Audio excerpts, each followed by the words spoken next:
जया भादुरी बच्चन या नैसर्गिक शैलीच्या अभिनयासाठी प्रसिद्ध असलेल्या अभिनेत्रीचा 9 एप्रिल हा वाढदिवस.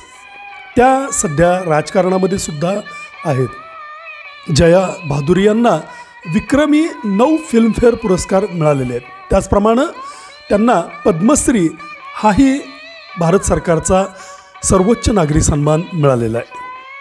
पुण्यातील film and television institute of इंडियामधून त्यांनी अभिनयाची पदवी प्राप्त केली. त्यावेळी त्यांच्यासोबत शत्रुघ्न सिन्हा हेही होते.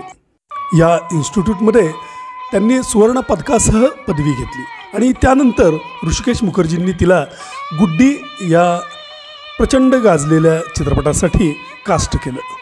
अमिताभसोबत त्यांनी पहिल्यांदा बन्सी बिरजू या 1972 सालच्या चित्रपटामध्ये भूमिका केली होती.